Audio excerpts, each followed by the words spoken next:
أشهد أن لا إله إلا الله وحده لا شريك له وأشهد أن محمدا عبده ورسوله أما بعد فأعوذ بالله من الشيطان الرجيم بسم الله الرحمن الرحيم الحمد لله رب العالمين الرحمن الرحيم مالك يوم الدين إياك نعبد وإياك نستعين اهدنا الصراط المستقيم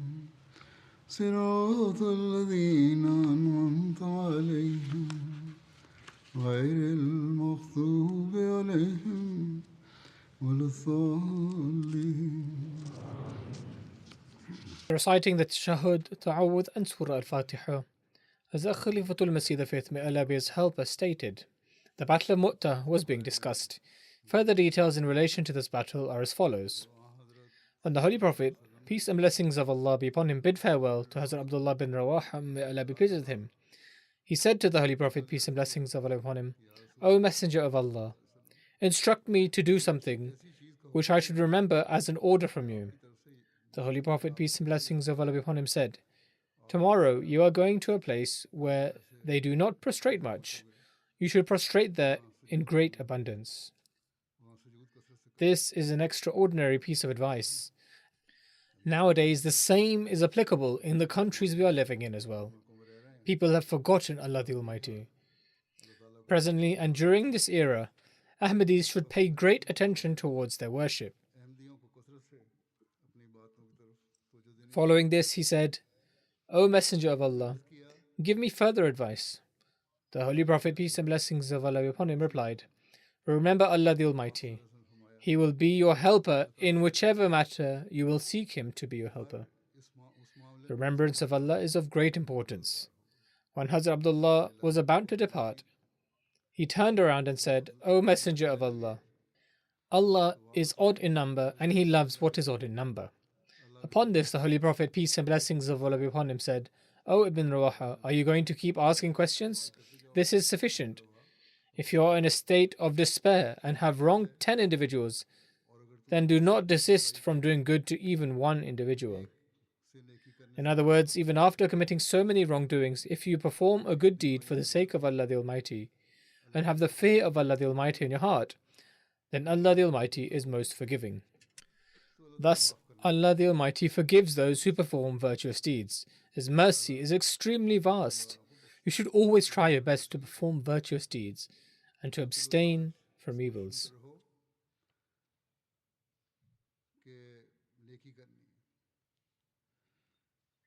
It should not be such that you first commit 10 wrongdoings and then say that I performed one virtue.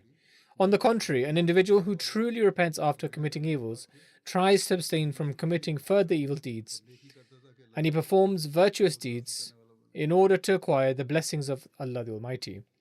In any case, when the Holy Prophet, peace and blessings of Allah be upon him, told him not to desist from performing even one virtuous deed, as Abdullah bin Rawaha replied, O Messenger of Allah, I will not ask you any further questions.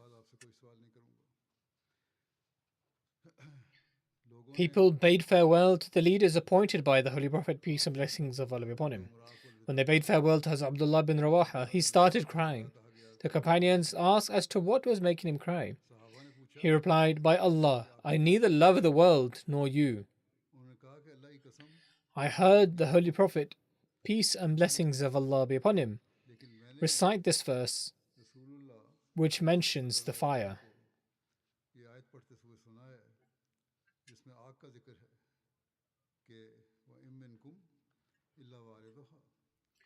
And there is not one of you but will come to it. This is a fixed decree with thy Lord. He further said, I do not know how I will return after entering it. these were the circumstances that were going to transpire.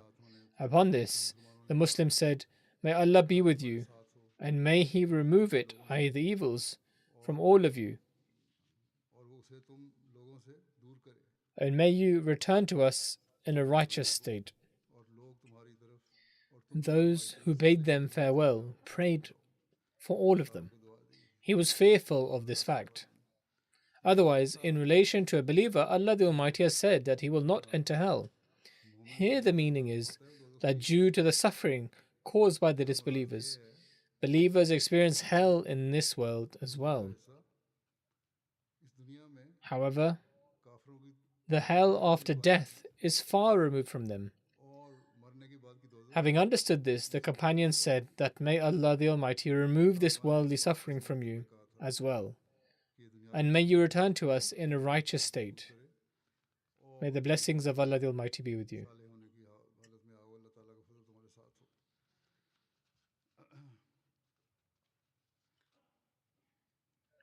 It is written that Hazrat Abdullah bin Rawaha, may Allah be pleased with him, departed from Medina after offering the Friday prayer.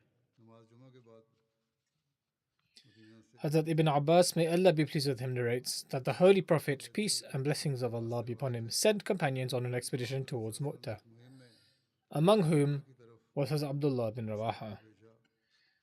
On this Friday, the rest of the companions had already departed, but Hazrat Abdullah bin Rawaha said that he would stay behind to offer the Friday prayer with the Holy Prophet, peace and blessings of Allah be upon him, and then join the group. While he was offering prayer with the Holy Prophet, peace and blessings of Allah be upon him, the Holy Prophet looked at him and asked, "What prevented you from going with your companions?" He submitted, "I wish to offer the Friday prayer with you and then join them." The Holy Prophet, peace and blessings of Allah be upon him, said, "Even if you were to spend all that is in the earth, you could not attain the blessings of those who have already departed." That is, once the Holy Prophet, peace and blessings of Allah be upon him, had dispatched the expedition, it was not his obligation to stay behind to offer the Friday prayer, but rather to immediately leave. We find mention of the first time that Hazrat Khalid bin Walid, may Allah be pleased with him, participated in battle alongside the Muslims.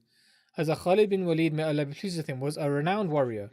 At that time, he was just an ordinary soldier in the army.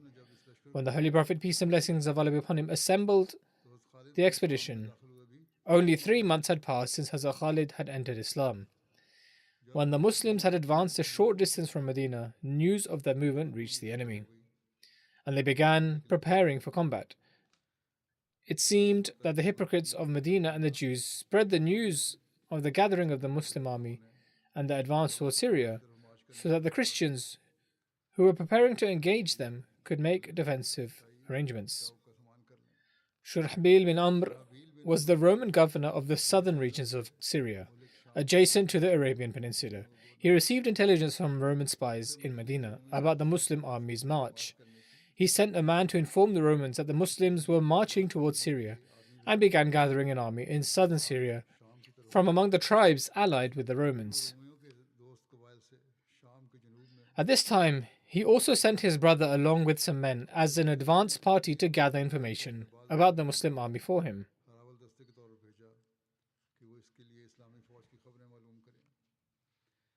It is also written that Shurahbil bin Amr managed to raise an army of more than 100,000.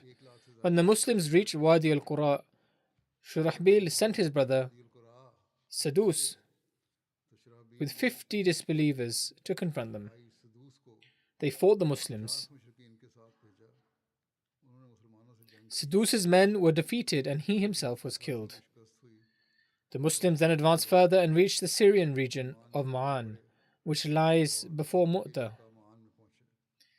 There the companions learned of the gathering and vast numbers of the enemy forces and were informed that Heraclius had come to the area of Ma'ab in Balqa with 100,000 Roman soldiers, and that an additional 100,000 Arabs from various tribes had joined him.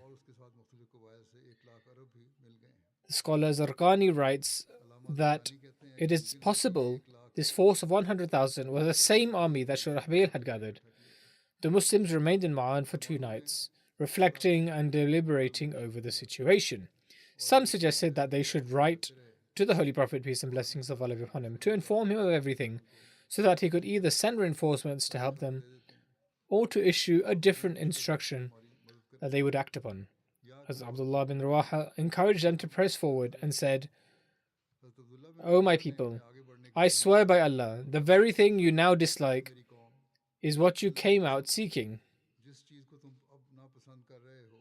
You set out with the desire for martyrdom. We do not fight the enemy based on our numbers or strength. Our jihad is not determined by our numbers or strength, but rather we fight the enemy for the sake of this true religion with which God Almighty has honored us. Advance, for one of 2 good outcomes awaits you, either victory or martyrdom. Neither of these is a bad station." The companions replied, "By God, Ibn Rawaha has spoken the truth." The companions marched forward. When they reached Tukhum al-Balqa, they encountered the armies of Heraclius, which were comprised of both Romans and Arabs. This town was one of a collection of towns of Balqa known as Masharif. As the enemy drew near, the Muslims withdrew towards the settlement known as Mu'tah. It was there that the battle between truth and falsehood took place. The Muslims prepared for battle against the disbelievers. Hazrat Abu Huraira, may Allah be pleased with him, participated in this campaign. He narrates that when the enemy approached, we had never before seen such a large force and such excellent preparations of weapons, horses, silk, brocade, and gold. My eyes were dazzled.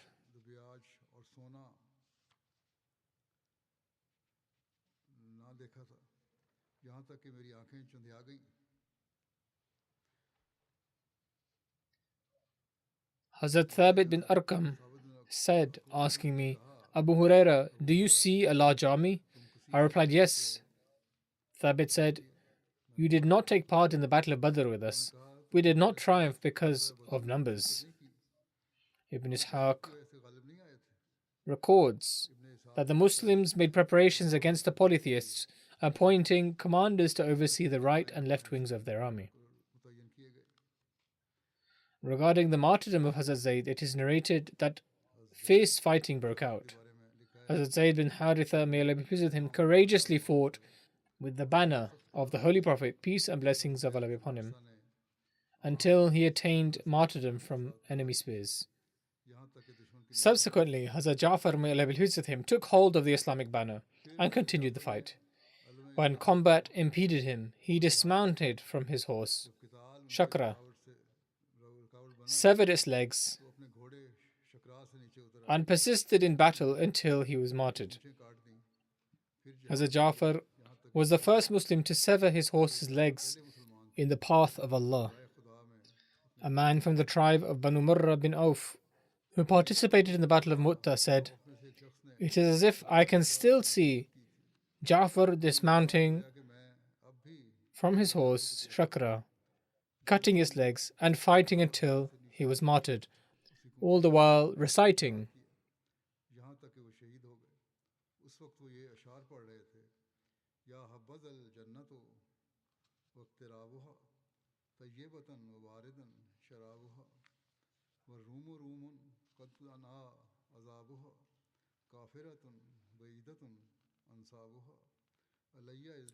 'That is, oh, how delightful is paradise and its closeness. Pure and cool is its drink.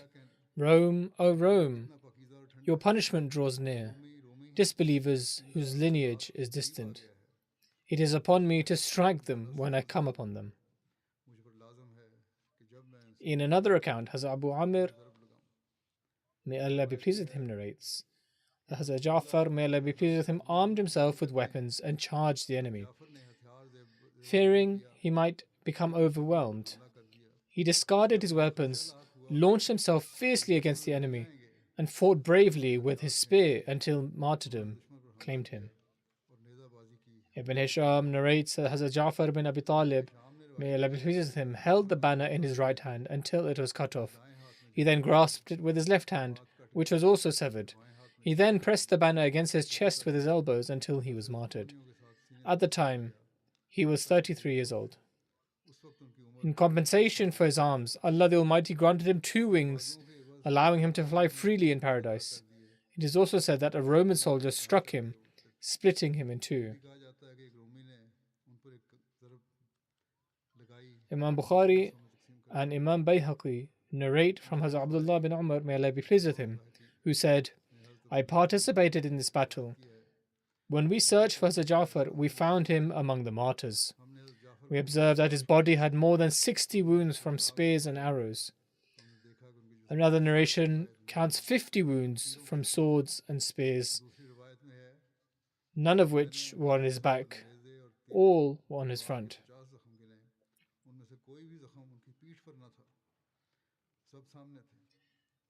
After Hazrat Ja'far's martyrdom,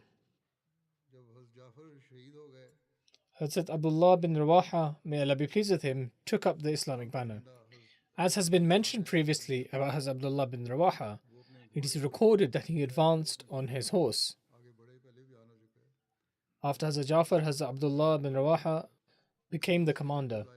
He experienced hesitation and slight fear within himself, and then recited the following poetry, the translation of which is, O my soul, I have sworn that you shall enter the battlefield,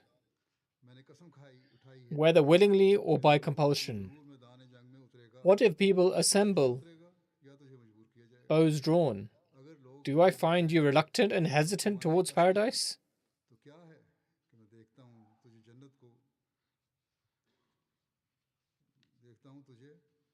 In the form of poetic couplets, he expressed, long have you been at peace with life. You are but a drop dripping from an old water skin. After reciting these lines, he dismounted his horse. Hazrat Ibn Umar, may Allah be pleased with him, brought him some meat with bones in it, offering it to him that it might strengthen him. It was roasted meat. He was amidst a difficult period during that time. He took a piece of that meat and began to eat when he heard the sounds of people clashing and battle ensuing.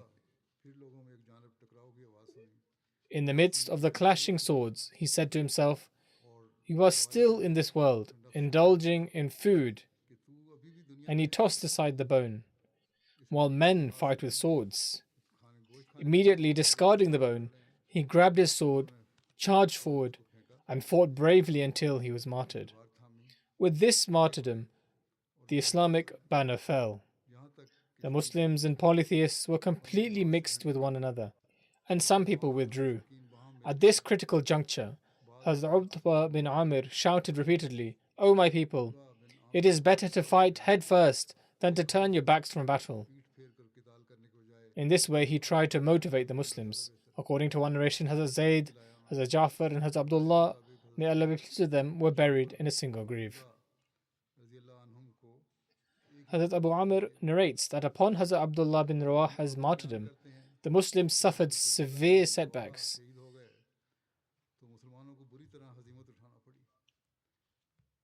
He narrates that he could not find even 2 Muslims together.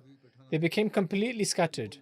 An Ansari man swiftly retrieved the fallen banner, planted it firmly, and called out, gathering the scattered Muslims towards him.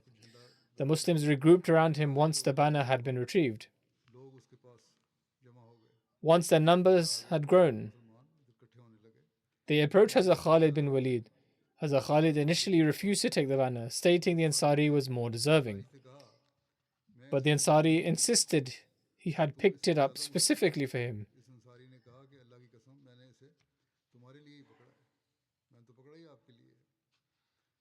Nevertheless, under Hazrat Khalid's leadership, the Muslims ultimately achieved victory, and Allah the Almighty delivered the glad tidings of this triumph to the Holy Prophet, peace and blessings of Allah be upon him. The details are as follows. Hazrat Abu Yusr Ansari, may Allah be pleased with him, narrates that after Abdullah bin Rawaha's martyrdom, he handed the banner to Hazrat Thabit bin Akram, who then suggested giving it to Hazrat Khalid bin Walid due to his superior military expertise. Thus, the banner was entrusted to Hazrat Khalid bin Walid. Ibn Ishaq adds that once Hazrat Khalid assumed command, he protected the people by skillfully reorganizing them and retreating to one side. As a result, the enemy too withdrew from them, and he was successful in ensuring the Muslim safety. According to Ibn Ishaq, this strategic withdrawal constituted a form of victory, given that more than 2,000 Muslims were amidst the Roman forces, i.e., they were deeply entangled within them. The Muslims were only 3,000 in number. Hence, this battle is considered a success as a result of divine help, especially because the enemy had surrounded the Muslims in large numbers, and it was likely that in such circumstances all the Muslims would be martyred. Such was a possibility. Yet to suggest this would be against the Holy Prophet's words that Allah the Almighty would grant them victory. In other words, they would be saved. A victory constitutes many different aspects. Most historians conclude Hazrat Khalid and his companions fought valiantly until achieving victory. Hazrat Abu Amir, may Allah be pleased with him, recounts that when Hazrat Khalid took hold of the banner, he led an attack against the enemy. Owing to Allah the Almighty, the enemy faced a devastating defeat, such as had not been witnessed before. The Muslims were able to fight freely, according to one narration. There are other narrations that emphasize Hazrat Khalid's strategic brilliance in reshaping the battlefield dynamics. It is written that Hazrat Khalid rearranged the army at Mu'tah and selected a group of horse riders, instructing them to secretly go south towards the Arabian Peninsula by night, behind the Muslim army, and set up camp at a place where the Romans would not be able to see them. Hazrat Khalid instructed them to split up into cavalries and come from behind the Muslim army towards Mu'tah, whilst loudly raising slogans and running their horses across dirt paths in order to cause the dirt to rise up. Hazrat Khalid's purpose behind these things was for the enemy to think that further reinforcements were coming for the Muslims. Hazrat Ibn Umar states that Hazrat Khalid rearranged the army by taking the front of the army to the back and bringing those at the rear to the front. Similarly, he moved the right side of the army to the left and the left side to the right.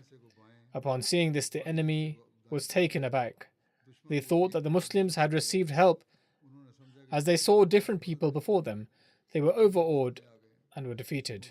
As Anas, may Allah be pleased with him, relates that the Holy Prophet, peace and blessings of Allah be upon him, informed people about the martyrdoms of Hazrat Zayd, Hazrat Ja'far, and Hazrat Ibn Rawaha prior to anyone receiving this news.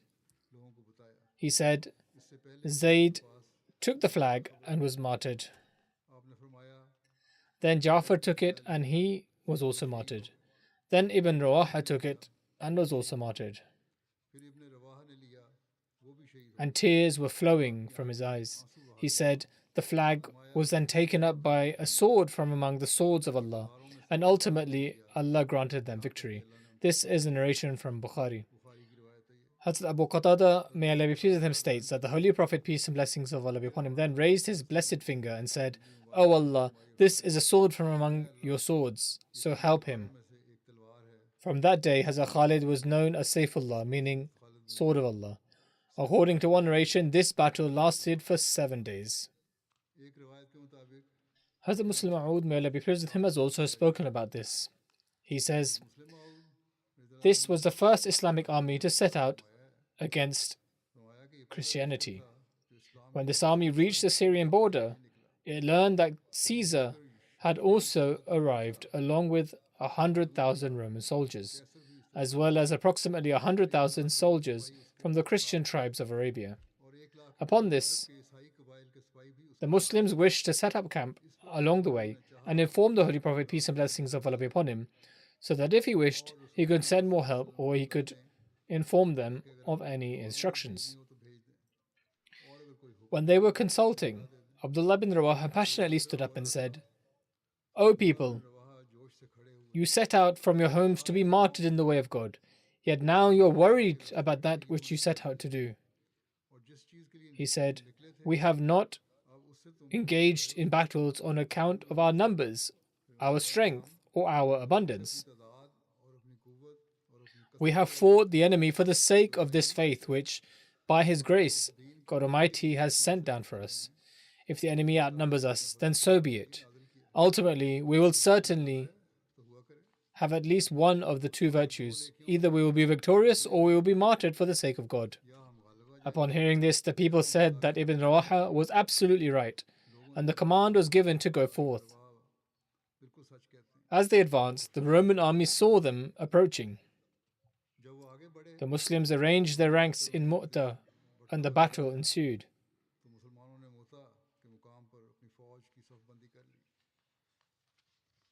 Just a short while later, Zayd bin Haritha, the Muslim commander, was killed. Then Ja'far bin Abi Talib, the Holy Prophet, peace and blessings of Allah be upon him's cousin, took hold of the Muslim army's flag and assumed command of the army. When he saw the enemy ranks marching forward, and that due to being fewer in number, the Muslims could not sustain their pressure, he jumped down from his horse and hamstrung it. This meant that at least he was not prepared to flee from the battlefield.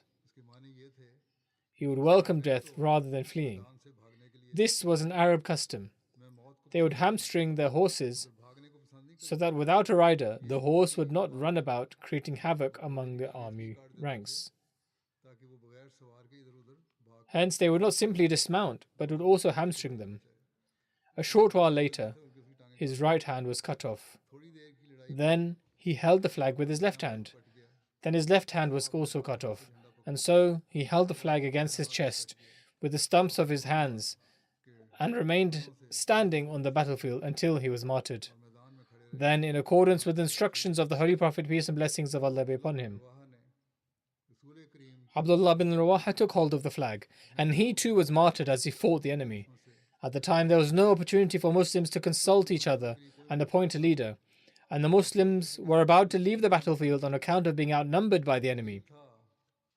But then, upon being encouraged by someone, Khalid bin Walid took hold of the flag and continued combating the enemy into the evening.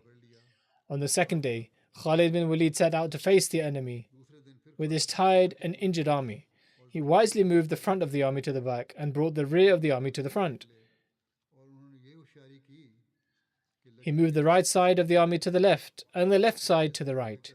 They also raised slogans, leading the enemy to believe that they had received reinforcements. Upon this, the enemy retreated, and Khalid safely returned the Muslims' army.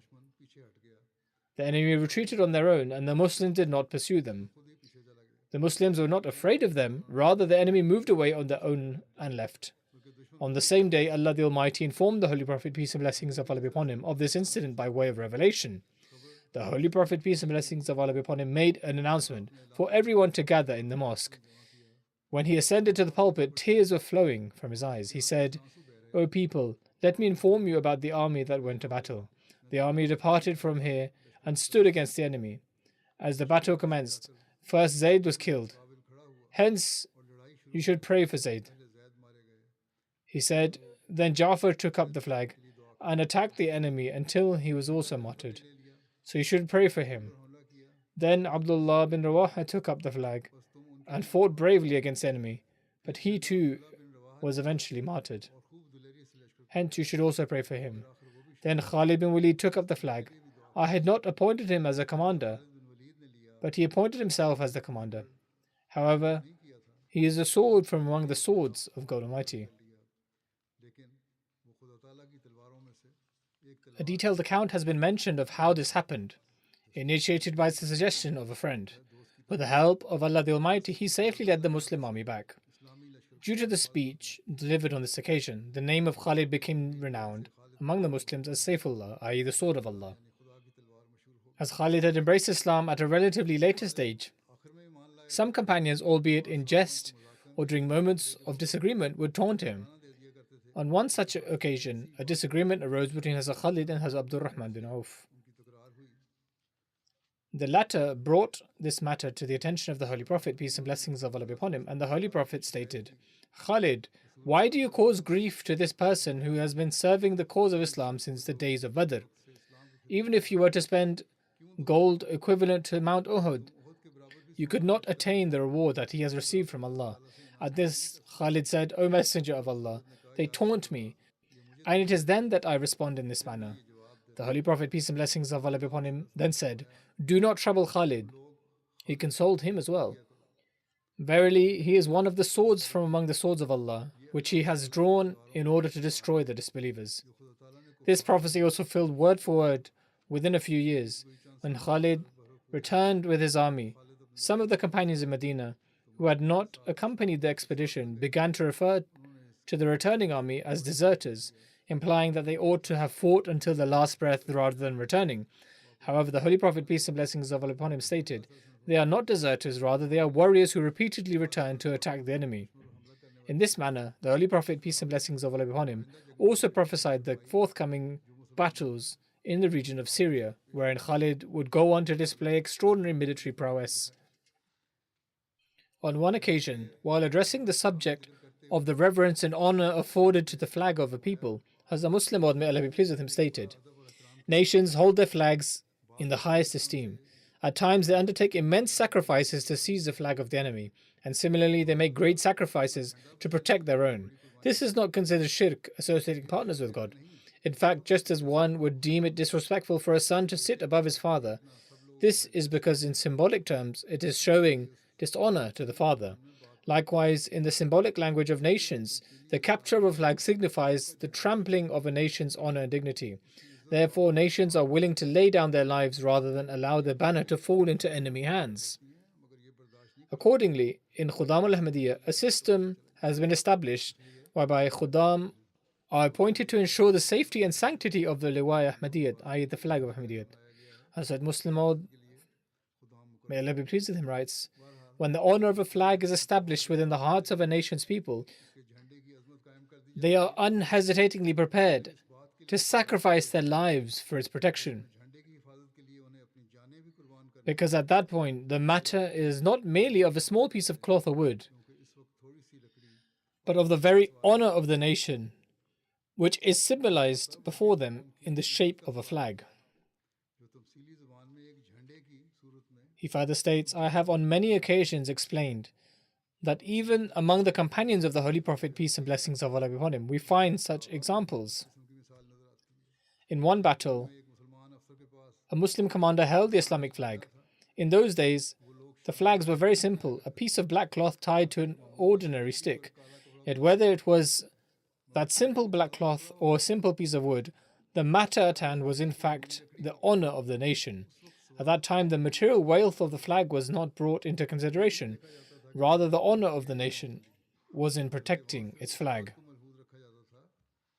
In any case, during this battle, the Christians against whom the battle was being fought particularly focused their attack on the position where the Muslim flag was held. Hazrat Ja'far was carrying the flag during the Battle of Mu'tah. When the enemy attacked, one of his hands was severed. He immediately grasped the flag with his other hand. Observing that the flag still stood, the enemy attacked once more, severing his second hand as well. Despite this, Hazrat Ja'far held the flag between his knees. This is also mentioned in the narrations. Since the flag could not be held for long enough between the knees, he thus cried out for someone from among the Muslims to come forward and take hold of the flag. He stated, O Muslims, let not the flag of Islam fall. Though it was but a piece of cloth tied to a wooden staff, it was referred to as the flag of Islam. Though it was a flag made of simple cloth, it was nonetheless the flag of Islam. Hence, its protection was important. And so, another commander came forward and took hold of it. Hazrat Muslim Maud expressed his view and stated, I think it was not Hazrat Khalid but another companion who stepped forward and took hold of the flag, as it was mentioned earlier, and it was later given to Hazrat Khalid bin Walid. Thus, observe, this was a mere piece of cloth and wood. Islam in itself does not assign any significance to such objects. However, insofar as these represent a nation's honor, Islam does not prohibit from honoring them. Thus, he stated that this is the flag of Islam, do not let it fall. The Holy Prophet, peace and blessings of Allah be upon him, also did not disapprove of what he said. In fact, on certain occasions, he would intentionally emphasize the greatness of such things and would say, "Who will take this flag?" And so, during certain battles, he stated, "I shall hand over this flag to the one who shall uphold its honor." During such moments, the companions would compete with one another to earn the privilege of holding the Islamic flag. The details of these accounts shall continue to be narrated. I continually remind for prayers for the general condition of the world. In particular, pray for the current conditions in Pakistan and India. May Allah the Almighty bring an end to the injustices, safeguard the oppressed, and grant wisdom to the governments that instead of advancing towards warfare, they may resolve their matters through peace and reconciliation, and also for them to honor the international agreements. Likewise, may Allah the Almighty enable the international organizations, even though it is difficult to seek justice from them nowadays. But nevertheless, may Allah the Almighty grant them the ability to do this. May He also enable those nations that have mutually good ties of friendship with both sides to play a constructive role in facilitating a resolution between the two nations. From Pakistan's side, at least it is being consistently stated, frequently reiterated by their ministers, that they have no connection whatsoever with the terrorist incident that occurred in Kashmir. They assert that if there are any suspicions, then proper investigations should be conducted through United Nations agencies, as ought to be the case, rather than resorting to armed conflict. The government of India too ought to adopt a positive approach in this manner. May Allah the Almighty grant wisdom to both sides.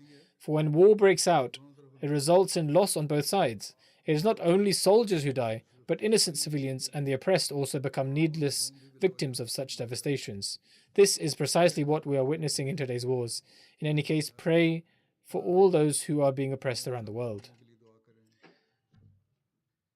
It appears the world stands on the brink of destruction. It is only Allah the Almighty who can safeguard it from ruin, and that shall only be possible when mankind turns sincerely towards God Almighty. May Allah grant them the ability to do this, and may He also enable us to supplicate as well. Now, after the Friday sermon, I will lead the funeral prayer in absentia of the martyr, Muhammad Asif Sahib, son of Rafiq Ahmed Sahib. He was a resident of Bulir, district of Kasur. Opponents of Ahmadiyyat shot and martyred him on 24th of April. Inna lillahi wa inna ilayhi raji'un. Verily to Allah we belong, and to Him shall we return. At the time of his martyrdom, the deceased was 19 years old. He was a young man. According to the details, on the day of the incident, Muhammad Asif Sahib left on a motorbike with an Ahmadi neighbor, Asnan Ahmed Sahib, at approximately 10:45 p.m. to buy some household items from a shop outside the village. The village shopkeepers had imposed a boycott, and so they had to go outside of the village to buy things. They were approximately 100 meters from home when opponents who were already waiting for them opened fire on them. The bullet struck Muhammad Asif Sahib's right shoulder from behind and went straight through, whereas the other Khadim, Asnan Ahmed Sahib's left leg, was hit. Even after the incident, the assailants continued to open fire in order to spread fear and terror. Despite being injured, both our Khaddam showed courage and bravery. They managed to escape from there on the motorcycle, but after traveling some distance, they fell down. They continued to ride the motorbike. The police arrived at the scene some time later. During this time, the assailants continued firing rounds, as a result of which they were not able to take them to the hospital immediately. When the police arrived, Asif Sahib was taken to the hospital. However, since he had already lost a lot of blood, by the time he arrived at the hospital, Muhammad Asif Sahib had embraced martyrdom. Inna lillahi wa inna ilayhi raji'un. Verily to Allah we belong, and to Him shall we return. A report of the incident has been filed with the relevant police station in Poolnagar, district of Kasur. However, after filing reports, the situation remains the same. They do not take any action. But let us see what happens next. 3 people have been arrested by the grace of Allah the Almighty after undergoing treatment. Asnan Ahmed Sahib, who was shot in the foot, has made a recovery. For the past 3 years, the hostilities and opposition in Bulir district of Kasur have greatly increased. Several baseless lawsuits have been filed against various members of the Jamaat, and many have been made targets of attacks and violence. Quranic verses and the Kalima, Islamic declaration of faith, have been scraped off the graves of deceased Ahmadis. In the village, there is a complete boycott against Ahmadis. Aside from a ban on buying groceries, etc., from shops, there is also a ban on obtaining water from the water filtration plant. Children are harassed on their way to and from school. These are the conditions prevalent there. Ahmadiyyat entered the family of the late martyr through his great-grandfather, respected Muhammad Din Sahib, who had the honor of pledging allegiance during the blessed era of the second caliph, when he traveled to Qadian in 1934 on the occasion of Jalsa Salana. The name of the martyr's grandfather was Muhammad Yaqub Sahib. The late martyr was the only son of his parents. He had a quiet disposition and was very courageous and brave. He maintained loving and compassionate ties with everyone. He was regular in observing the 5 daily prayers and was always at the forefront in serving the Jamaat. He took keen interest in sports competitions organized under the auspices of the Jamaat and had recently secured first position in the district level contest. He took full responsibility for the care of his mother, who is a heart patient. His mother said that he was an exceedingly obedient son who never disobeyed her. He was kind and affectionate towards all relatives and close acquaintances. His sister, Zahida Rafiq, states that her brother was very considerate of everyone. He was a most loving and compassionate brother. He had a strong desire to attain martyrdom, and Allah the Almighty fulfilled that desire. 3 days prior to his martyrdom, she saw a dream in which her brother had been shot. The following day, she called him to inquire about his well-being. On the day of his martyrdom, she once again called to check on him. He mentioned that he was busy, so the conversation was brief. She further states that he had said they would speak at night, but that conversation never came to fruition, as he was martyred on that same day and met with Allah the Almighty. She states that due to the dream, she remained extremely worried about her brother. She was in the process of writing a letter to me and had even written in a letter requesting prayers for him. She says that as she reached the sentence, I saw in a dream that he was shot. At that very moment, she received the news that her brother had been bestowed the honor of martyrdom. At the time of his martyrdom, the deceased was serving as a member of Majlis Amla of Khuddam al-Ahmadiyya in the district of Kasur. He was the Nazim Tehrik-e-Jadid. He was also blessed with the opportunity to serve as Naib Qaid of Khuddam al-Ahmadiyya in the local Jamaat, as well as Nazim Atfal. Among those he leaves behind are his parents and 2 sisters. Nisar Ahmed Sahib, president of the Bulir Jamaat, says,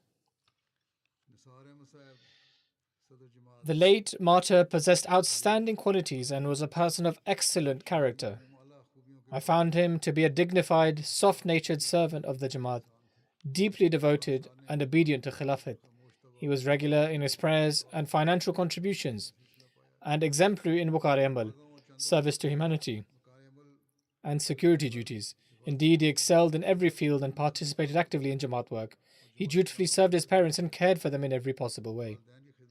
Tariq Ahmed Sahib al-Muallim says, the martyr was a young man of exceptional qualities. He did not have a television in his home, but he would regularly listen to the Friday sermon on his phone, or come to the mission house and listen to it at my residence. Whenever he was called for any Jamaat duty, he would present himself immediately and would carry out every duty with great responsibility. He was most eager in serving Jamaat guests. May Allah the Almighty bestow His forgiveness and mercy upon the noble martyr, elevate his ranks, and grant steadfastness and patience to his family. The brazenness of those who perpetrate such acts of terrorism and opposition against the Jamaat in Pakistan is growing.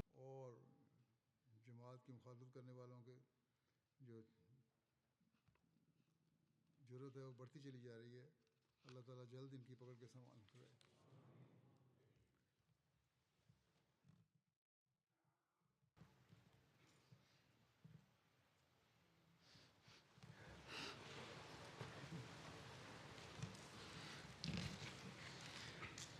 الحمد لله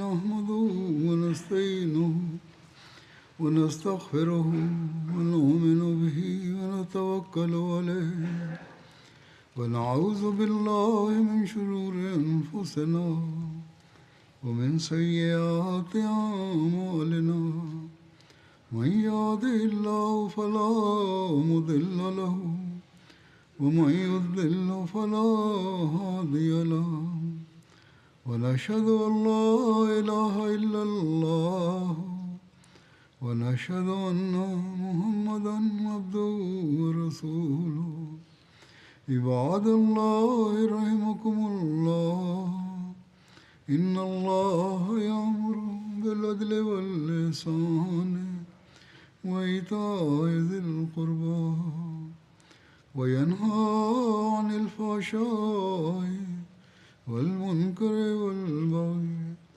يعظكم لعلكم تذكرون اذكروا الله يذكركم وادعوه يستجب لكم ولذكر الله أكبر.